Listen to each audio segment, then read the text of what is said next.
आज की इस वीडियो में मैं आपको उन पॉइंट्स के बारे में बताऊंगा जो आपको पता होनी चाहिए सीयूईटी की प्रिपरेशन करने से पहले।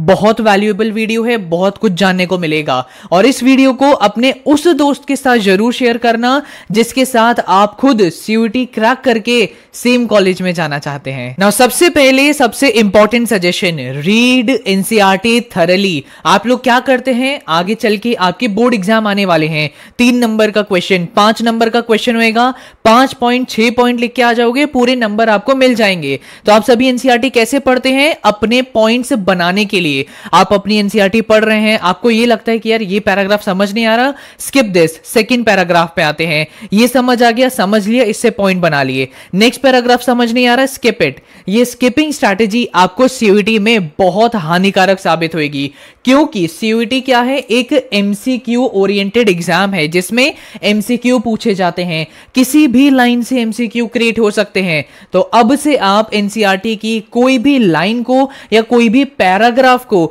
Without understanding its importance skip मत करिएगा और अपनी एनसीईआरटी को बहुत थॉरली पढ़िएगा। एक और एडवाइस मैं दूंगा, जब तक आपकी एनसीईआरटी अच्छे से कवर नहीं हो जाती, बाकी रेफरेंस बुक्स या प्रैक्टिस बुक्स पर मूव मत करिएगा। ऑल्सो गाइज, इस चैनल को सब्सक्राइब कर लीजिए। इस तरीके की प्रूवन स्ट्रैटेजीज पाने के लिए ड्रीम कॉलेजेस में बहुत बच्चों को पहुंचाया है, जैसे कि Hindu college, SRCC, Ramjas, Kirorimal and Banaras Hindu university. Timely updates भी आपको इस एक चैनल पे मिलती रहेंगी। चैनल को अभी के अभी सब्सक्राइब कर लीजिए। Now second advice, choose your subjects wisely. Obviously guys, आगे चल के आपको सीयूईटी के भी एप्लीकेशन फॉर्म भरना पड़ेगा, जिसके अंदर वो सब्जेक्ट्स आपको चूज करने पड़ेंगे जिनका एग्जाम आप सीयूईटी में देना चाहते हैं।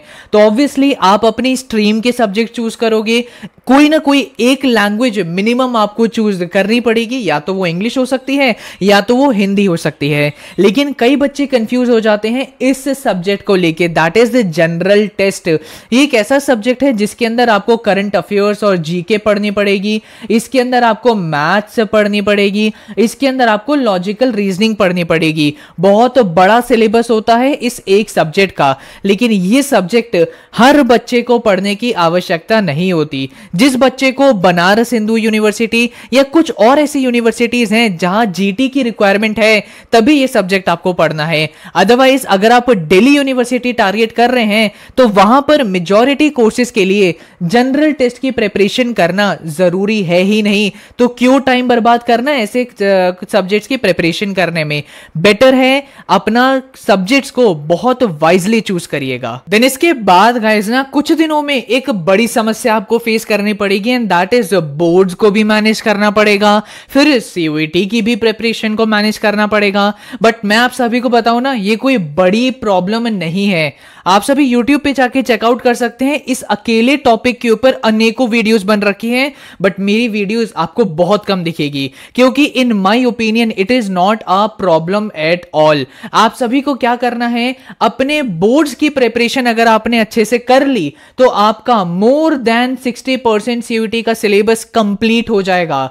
अगर आप लोग अपने बोर्ड्स के ऊपर अच्छे से फोकस करोगे, मेरी सबसे पहली एडवाइस दैट इज एनसीईआरटी को अच्छे से पढ़ना, ये फॉलो करोगे तो आप सभी का गाइस डोमेन्स का सिलेबस ऑटोमेटिकली कवर होता रहेगा। तो फिर सीयूईटी में भैया क्या करना पड़ेगा, सीयूईटी में बस आपको एक्स्ट्रा प्रिपरेशन करनी पड़ेगी अपने लैंग्वेज सब्जेक्ट की और जीटी की ना। अगर आपको जीटी एक्चुअली रिक्वायर्ड है तो ही पढ़ना, अदरवाइज मैं रेकमेंड करूंगा कि ये मत पढ़ना अगर आपके लिए रिक्वायर्ड नहीं है तो, क्योंकि कई बच्चे होते हैं जिनके लिए रिक्वायर्ड नहीं होता, बट स्टिल ये वो बच्चे इस सब्जेक्ट के ऊपर टाइम लगाते हैं। बहुत टाइम कंज्यूमिंग सब्जेक्ट है, एंड इस पे अगर टाइम लगाओगे तो मेन जो चीजें that is your domains and language, उसमें आपके कम नंबर आ जाएंगे। ये मैं एज अ सीनियर एडवाइस दे रहा हूं, मानिएगा जरूर। नाउ आप सभी ने अगर अपने बोर्ड्स की अच्छे से प्रिपरेशन करी तो डोमेन्स की अच्छे से प्रिपरेशन हो जाएगी, और सीयूईटी में फिर आपको मेनली बस अपने लैंग्वेज की प्रिपरेशन करनी पड़ेगी। और लैंग्वेज की प्रिपरेशन में ऑनेस्टली बोलूं ना गाइस, तो आप सभी 1 महीने में आराम से कर सकते हैं। जस्ट 1 महीना आपको आपको चाहिए एंड 1 महीने में आप कर लेंगे। तो जब आपका बोर्ड का एग्जाम हो जाएगा उसके बाद आपको 1 महीना दिया जाएगा अपनी सीयूईटी की प्रिपरेशन करने के लिए एंड उस समय पर आप अपना लैंग्वेज कवर कर सकते हैं या फिर अभी से ही बैठ के डेली 1 घंटा आप सभी अपनी लैंग्वेज पर अगर देंगे तो आराम से बोर्ड्स और सीयूईटी मैनेज हो जाएगा। एंड आखिरी में मैं बोलूंगा guys, practice is the key. आप सभी को सिर्फ लिखने की प्रैक्टिस है अभी तक, बट एमसीक्यू सॉल्व करने की प्रैक्टिस नहीं है। आप सभी को मेनली 45 मिनट्स दिए जाते हैं अपने एक डोमेन सब्जेक्ट या लैंग्वेज सब्जेक्ट के पेपर को सॉल्व करने के लिए। लेकिन अगर मैं 2024 की कहानी बताऊं ना गाइस, तो इस बार बहुत मिसमैनेजमेंट देखने को मिली। ऐसी मिसमैनेजमेंट देखने को मिली कि असल में तो पेपर 45 मिनट्स का था लेकिन बच्चों से आधे घंटे के अंदर ही पेपर खींच लिया गया। तो आप सभी देख सकते हैं 15 मिनट का नुकसान हुआ। तो इसीलिए मैं आप सभी को बोलूंगा कि अगर आपकी बहुत अच्छी लेवल की प्रैक्टिस अभी से ही रही एमसीक्यू सॉल्व करने की, तो आपकी जो स्पीड ऑफ सॉल्विंग एमसीक्यूज है ये बहुत ज्यादा रहेगी। तो आप सभी कम समय के अंदर पेपर सॉल्व करके ज्यादा समय रिवीजन पर दे पाएंगे।